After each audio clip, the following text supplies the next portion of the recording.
স্পষ্ট। রুমিন আপা, আসলেই সত্যি কথা এটাই যে আসলে জুলাই সনদের যদি বাস্তবায়নের পদ্ধতিটাই না থাকে, সেক্ষেত্রে এনসিপি যেটা বলছে সেটা কি খুব বেশি অযৌক্তিক নাকি একেবারে যৌক্তিক, যে বাস্তবায়নের পদ্ধতি না থাকলে আসলে এত আলোচনা, এত ঐক্যমত্য কমিশনের বৈঠক, এগুলো আসলে কি মিনিং ক্রিয়েট করে যদি আপনারা আসলে কোনো লিগ্যাল ফ্রেমওয়ার্কের মধ্যে আনা যায়, এবং সেটার অর্থটাই কি দাঁড়ায়? এটা যেটা হাসনান মাসুদ আসলে নাটক বলছে, জুলাই সনদের স্বাক্ষরের নাটক অভিহিত আমি করেছেন। আপনাকে একটু বলি, পৃথিবীতে কোনো আইন কি আছে যেটা অপরিবর্তনীয়? এরকম কোনো আইন কিন্তু হয় না। শেখ হাসিনা ৭-এর ক ৭-এর খ ঢুকিয়েছিলেন সংবিধানে, এবং কিছু কিছু অনুচ্ছেদ উনি বলেছিলেন কোনোদিন পরিবর্তন করা যাবে না। সেগুলো আমরা পরিবর্তন করছি না, এখন করছি তো।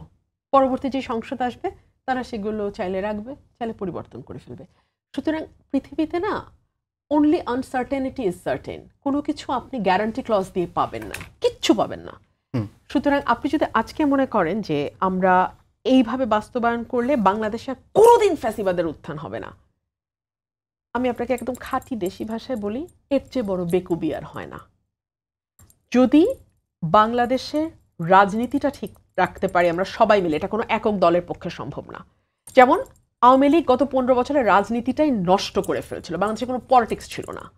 আমরা যদি রাজনীতিটা মোটা দাগে ঠিক রাখতে পারি, আমরা যদি রুলস অফ দ্য গেম ঠিক রাখতে পারি দলগুলো, এবং রুলস অফ দ্য গেম সবাই মেনে চলি, আমরা যদি নির্বাচনটা 5 বছর পর পর অন্তত 5টা 6টা নির্বাচন আমরা ঠিকভাবে করতে পারি, অটোমেটিক্যালি আপনি দেখবেন বাংলাদেশ অনেকখানি গণতন্ত্রের পথে যাত্রা শুরু করছে। এটা ওয়ান ডে সলিউশন বলে কিছু নাই। আশাগুলো করছেন সেগুলো তো খুবই খুবই জাস্ট এবং খুবই আসলে অনেস্ট আশা, কিন্তু এটা এরকম আশা তো আমরা 90-এর পরেও দেখেছিলাম, যে রেফারেন্সটা আমরা মাঝে মাঝে দিয়ে থাকি, সেখানে সর্বদলীয় একটি ঐক্য হয়েছিল, পরে তো সেটা বাস্তবায়ন হয়নি। ফলে সেটা আইনি ভিত্তিতে না থাকলে বাস্তবায়ন হয় না, সেই খারাপ অভিজ্ঞতা তো আমাদের আছে। আপনি আমাকে বলেন তো, আমি জানি না আপনার বয়স কত, আমার বয়স যথেষ্ট হয়েছে।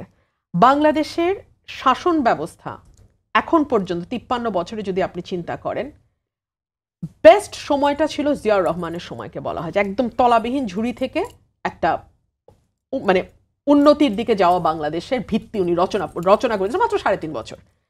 এরপরের সময়টাকে বলা হয় 90 থেকে 8, মানে যেই 4টা নির্বাচন মোটা দাগে ভালোভাবে হয়েছে, সেই 4টা সরকার, বিএনপি 2বার, আওয়ামী লীগ 2বার। এরপরের হলো অন্ধকারের ইতিহাস, এবং অন্ধকারের সূচনা হয়েছে কোথা থেকে? নির্বাচন ব্যবস্থাকে ম্যানিপুলেট করার মধ্যে থেকে। যখন একটি সরকার, সেটা সেই সরকারের প্রধান আপনি হন আর আমি হই, যেই হোক না কেন, সামনে কোনো নির্বাচন দেখে না, তখন সেই সরকার জালিম হইতে বাধ্য। কারণ নির্বাচন যখন আপনি সামনে দেখবেন, সাথে সাথে আপনার মধ্যে জবাবদিহিতা তৈরি হবে, সাথে সাথে আপনার মধ্যে ক্ষমতা চলে গেলে আপনাকে বিচারের মুখোমুখি হইতে হবে, সেই ভাবনা আপনার মাথায় আসবে, সাথে সাথে জনগণের কাছে আবার ভোটের জন্য আপনার যাইতে হবে, সেই চিন্তা মাথায় আসবে। যখন এই চিন্তাগুলো আসবে, তখন আপনার পক্ষে আর ফ্যাসিবাদ হওয়া সম্ভব। অসংখ্য ধন্যবাদ।